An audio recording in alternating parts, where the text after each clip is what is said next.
नमस्कार। मैं डॉक्टर अरविंद कुमार वर्मा, सहायक आचार्य समाजशास्त्र, श्री कल्याण राजकीय कन्या महाविद्यालय सीकर। आज के हमारे इस वीडियो का विषय है समुदाय के प्रकार। विभिन्न समाजशास्त्री समुदायों के विभिन्न प्रकारों का उल्लेख करते हैं। प्रोफेसर किंग्सले डेविस समुदायों का वर्गीकरण करने के लिए 4 संबंधित तत्वों पर या कसौटियों को काम में लेते हैं। आपका मानना है जनसंख्या का आकार, समुदाय के चारों ओर के क्षेत्र का विस्तार, संपत्ति एवं आबादी, संपूर्ण समाज में समुदाय के विशेषीकृत कार्य और समुदाय के संगठन का प्रकार। इन तत्वों के आधार पर आदिम समुदायों के विभिन्न प्रकारों के मध्य, आदिम और सभ्य समुदायों के बीच तथा ग्रामीण और नगरीय समुदायों के मध्य अंतर को स्पष्ट कर सकते हैं। हमें समुदाय को अनेक भागों में विभाजित कर सकते हैं, अनेक प्रकार इसके देख सकते हैं। जैसे प्रथम रूप में हम लें ग्रामीण समुदाय।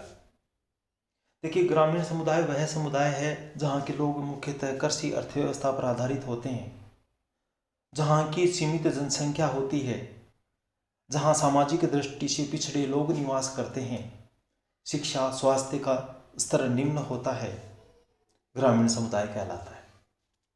इंसाइक्लोपीडिया ऑफ सोशल साइंसेज के अनुसार एकाकी परिवार से बड़ा संबंधित एवं असंबंधित लोगों का समूह जो निवास के अनेक स्थानों पर रहता हो, घनिष्ठ संबंधों में आबद्ध हो तथा कृषि अर्थव्यवस्था योग्य भूमि पर मूल रूप से संयुक्त रूप में कृषि का कार्य करता हो, ग्रामीण समुदाय कहलाता है। ग्रामीण समुदाय की अनेक विशेषताएं देखी जा सकती है। जैसे सामान्य जीवन, ग्रामीण समुदाय के लोग मुख्यतः सामान्य रूप में जीवन यापन करते हैं, उनमें दिखावटीपन देखने को मुख्यतः नहीं मिलता है।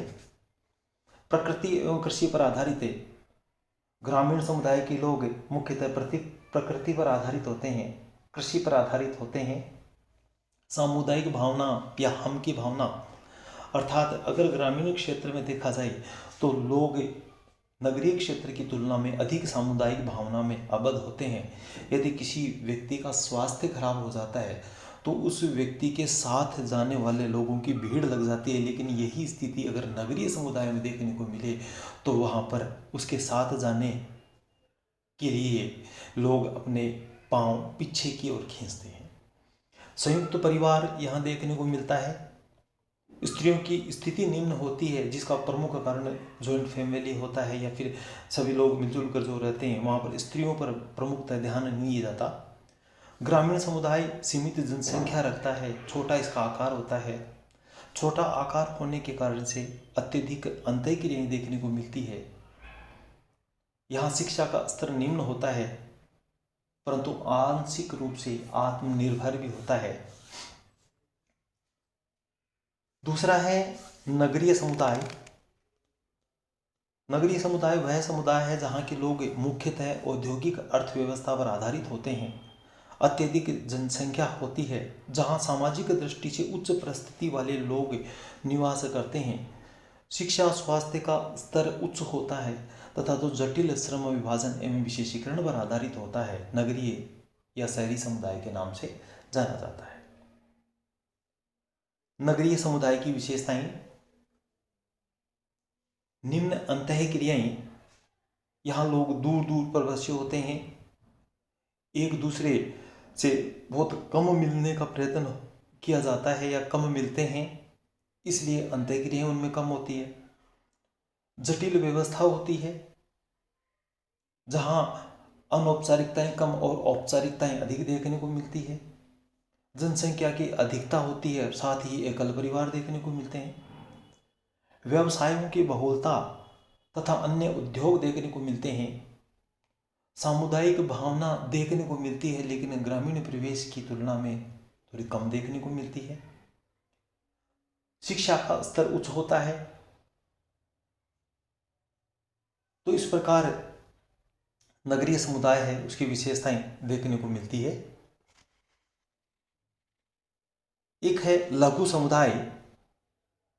रॉबर्ट रेडफिल्ड ने लघु समुदाय की अवधारणा का प्रतिपादन किया है। आपका मानना है कि मानव समाज का लगभग 3/4 भाग लघु समुदायों में ही निवास करता है, जहां मानव स्थायी निवास बनाकर रहने के लिए प्रारंभिक स्वरूप को दर्शाते हैं।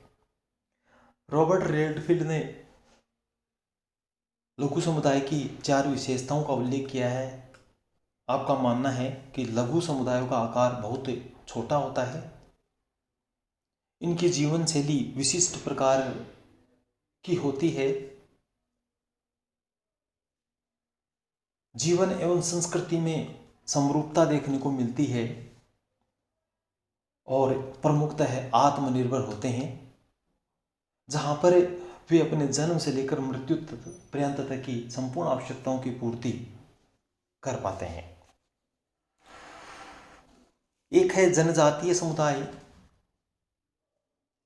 हम जनजातीय समुदाय उसे कहते हैं जिसमें आदिवासी, आदिम जाति या जनजाति के लोग निवास करते हैं। एक जनजातीय समुदाय में रहने वाले लोग प्रमुखतः एक ही भाषा का प्रयोग करते हैं, एक उनकी संस्कृति और व्यवस्था देखने को मिलती है। अनेक विशेषताएं इसमें देखने को मिलती है। दूसरा, विशिष्ट संस्कृति होती है जो अपने समूह को दूसरे समूह से पृथक करती है। इनकी अपनी आर्थिक एवं राजनीतिक व्यवस्था होती है। यह एक तरह से बंद समाज होता है। इनमें सामाजिक समानता देखने को मिलती है, नातेदारी का महत्व होता है, परिवार का महत्व होता है, धर्म और जाति को भी ये अत्यधिक महत्व देते हैं। गतिशीलता का मुख्यतः अभाव देखने को मिलता है। मुख्यतः ये एक स्थिरता को प्रबल स्थान प्रदान करते हैं। तो इस प्रकार ये जनजातीय समुदाय है। एक क्षेत्र, विभिन्न विद्वानों ने क्षेत्र या प्रदेश की व्याख्या उसकी प्रकृति के आधार पर की है। एक क्षेत्र में लक्षणों की समरूपता होती है, वह अपने लक्षणों के द्वारा दूसरे क्षेत्र से भिन्न रूप में पहचाने जा सकते हैं। क्षेत्र या प्रदेश में भौतिक लक्षणों की ही समरूपता नहीं होती, वरन सांस्कृतिक लक्षण तथा आर्थिक व्यवसायों में भी समरूपता पाई जाती है। इसमें मुख्यतः भौगोलिक तत्वों की समरूपता होती है, विशिष्ट स्थिति होती है, उनके लक्षण समान होते हैं, उनमें समान विचार एवं समरूपता पाई जाती है। ये परिवर्तनशील होते हैं तथा इनकी व्याख्या एवं वर्गीकरण सिद्धांतों के आधार पर किया जा सकता है, जैसे भाषाई क्षेत्र, भौगोलिक क्षेत्र, आर्थिक क्षेत्र, सांस्कृतिक क्षेत्र आदि। एक ही प्रकार है सीमावर्ती समुदाय।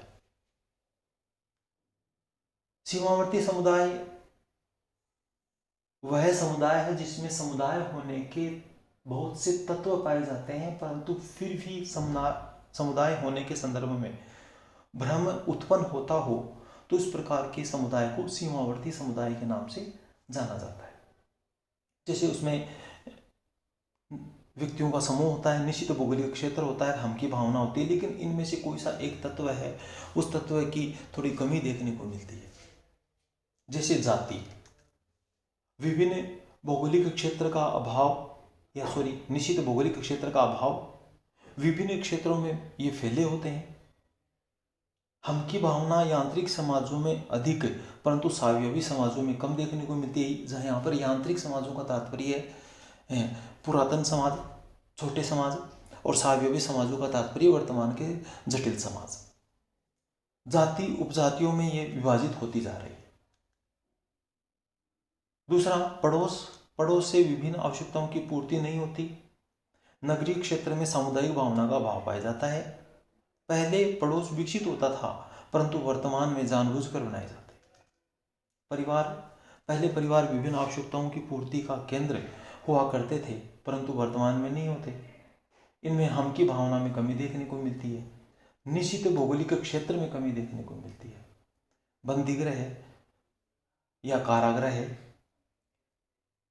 बंदियों का बंदीगृह के प्रति हम की भावना का अभाव पाया जाता है। कोई भी बंदी नहीं चाहता कि वो हमेशा जेल में रहे। अपराध की प्रकृति के आधार पर दंड और सुविधाएं दी जाती है, स्वतः विकसित न होकर निर्मित होती है। ऐसे नहीं है कि जिसे समुदाय स्वतः विकसित होता है तो जेल भी स्वतः विकसित होती हो। जेल का हम निर्माण करते हैं। समुदाय कम सीमित समुदाय कम समिति अधिक लगती है, क्योंकि ये निश्चित उद्देश्यों को प्राप्त करने वाली है कि